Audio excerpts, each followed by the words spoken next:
And see, Peter talks about the fiery trial. Oh, Lord, it's quiet. See, there are some fiery trials you go through. If you put water on it, it'll make it worse. There are some trials you go through, crying gonna make that worse. Because in the midst of crying, you ain't doing what you need to do. In the midst of throwing a pity party, you ain't doing what you need to be doing. And that's happening in this church. Well, people are not handling trouble the way that they need to. And so notice what Peter tells the church. 1 Peter 4:12. Beloved, do not think it strange concerning the fiery trial. What did the fiery trial come to do? Which is to try you. As though some strange thing happened to you. Beloved, think it not strange. Strange thinking is unproductive thinking. See, when you're going through it, it ain't time to be thinking in an unproductive way. If the vision of the church is that we be productive in every aspect of life, if I am to live a productive life, I have to have productive thinking. But if I'm allowing trouble to cause me to think in an unproductive way, then the decisions I make is going to hurt me rather than help me. And sometimes you can actually make decisions that jack the problem up worse because you didn't pray about your decision. You didn't acknowledge God about what you needed to do and what you didn't need to do. See, this is good teaching because when you're going through trouble, you have to acknowledge God about what you need to do, but you also have to take time to acknowledge him. Lord, what I don't need to do. Come on. Can I help somebody? The only reason I stopped getting certain loans was not because I didn't need the money, but because when I acknowledged God, he told me, don't you get no loan. Other than that, I wouldn't have got the loan. Oh, I'm talking right. See, listen, it's one thing not to get the loan because your credit is jacked up and you know you can't get it no how. But see, it's a whole different thing to have excellent credit. Come on, I'm talking to some folks here to the point to where you can get what they call a signature. You can just sign with your name. You can just get something in the mail. Y'all ever got that stuff? Once your credit get to a certain place, you do certain things and buy certain things, they'll send you stuff in the mail. The check is legit, just requires a signature and a deposit into an account, and the loan is confirmed. Think about that. You got one of them bad boys sitting on your coffee table. In bold letters, it got, do you need extra cash? You answering the question, yes. Do you need money within 7 days? Oh, yes. And the only reason you don't sign it is because when you acknowledge God, he said, that's not the way I'm going to bring you out. Oh, I'm teaching. The only reason some of us didn't go to mama and them for money. See, there again is a dilemma. Some of us got relatives, you know, what's the use of going to them? They ain't got no money. But some of us got folk.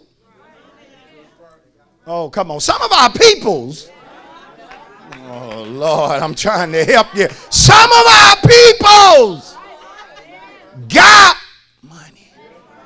Oh, you know, some folks ain't responding. See, they went to them people. They went. They didn't even acknowledge. Shoot. But guess what? The only reason we didn't go is because when you ask God, he said that door is closed. And so after God closed every door that you prayed, see, some of us ain't been, that you prayed about, then you said, well, Lord, how are we coming out? And he said, by my power, by my authority, by my spoken word, that I'll do it. And see, some of us don't like that, because sometimes God have to teach us not to make things and people a crutch that will kill our faith. Now some of you telling folk, I trusted God through what I went through. Come on now. See, Paul said in Romans 12:2, be not conformed to this world, but be ye transformed. What am a Bible reader? By the renewing of your what? By the renewing of your what? See, if I don't renew my mind in troubled time, I'm going to conform to thinking like a worldly person thinks in the midst of trouble, rather than thinking like a godly person. And that's happening. Listen, some of us are not just going through things, but we're choosing to deal with those things as if we have no connection with God. Now again, back in the day, there was a certain way I dealt with financial issues. One of it was with the rolling of dice. Yeah, I met financial obligations through dice. Don't look at me like that. I was pretty good. See, your thing may not be gambling, single sister. You may do some other favors. That when money behind the enemy, say, you know what you gotta do. And it's saying that, and so you doing old crooked stuff. See, I'm trying to make it real. Because see, when you're accustomed to handling things a certain way as a sinner, then all of a sudden, you want to trust God. Your normal ways. Yeah, see, some of you have clothing that you would sell, but you didn't buy them. So you flipping clothes like other folk flip houses.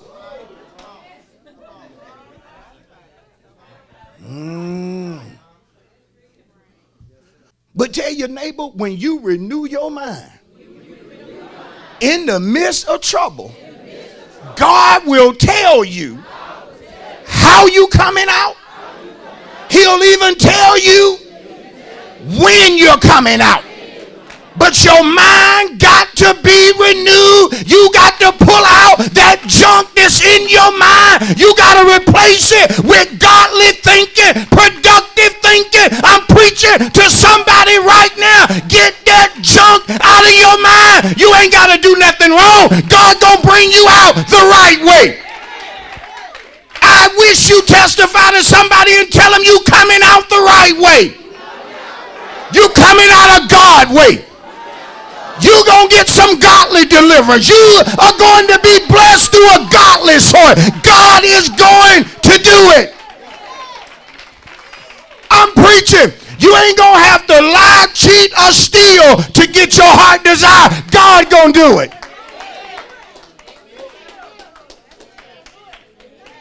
But if he's to do it, you got to live by faith. You got to trust him no matter how painful it is.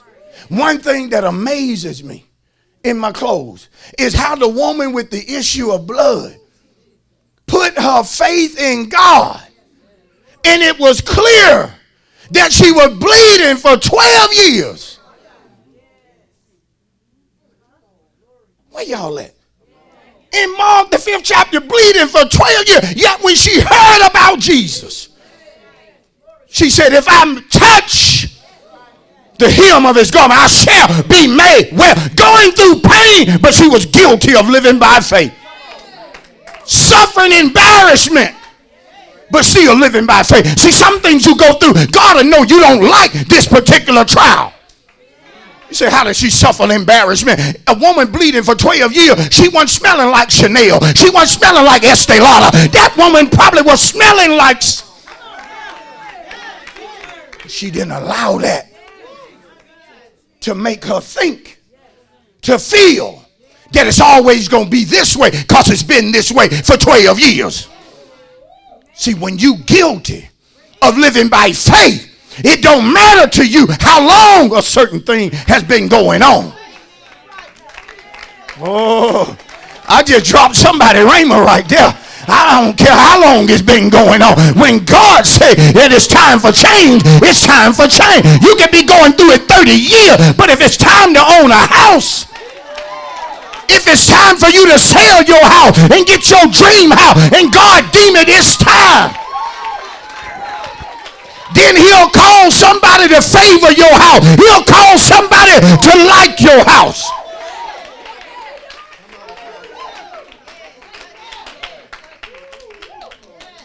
This woman was guilty of even showing up to get her healing, and everybody crowded around him. She could have easily said, I thought I was going to get healed by touching. Everybody's touching him, but I don't see nothing happening. See, you got to know, because it don't happen for somebody else, because I'm guilty of living by faith, just because it didn't happen for you does not mean nor suggest that it ain't going to happen for me. It's going to happen for me because I'm guilty. I come to tell y'all one of these days I'm going to be debt free because I'm guilty of living by faith. I'm going to own land in other counties because I'm guilty. If you guilty too, run to 5 people and tell him I'm guilty this morning.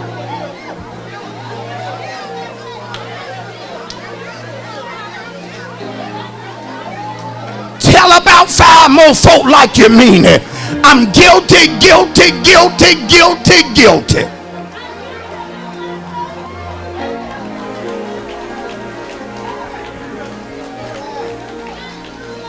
No, I'm going to get the promotion.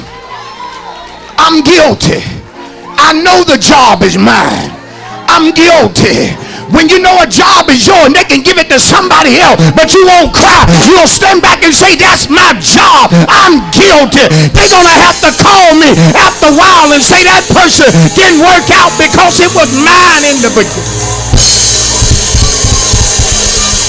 You better go to 3 more folk like you to preach and tell them I'm guilty this morning. You shaking hands with somebody guilty. You praising God with somebody that's guilty. Rub up against somebody and tell them, I want my guilt to rub off on you. Rub up against somebody and say, I want this to rub off on you. I'm going to get a miracle this week. I want you to get one too. I need to rub up against you. I wish you shouted, I'm guilty, guilty, guilty. Yeah! Lord, I'm guilty. Guilty.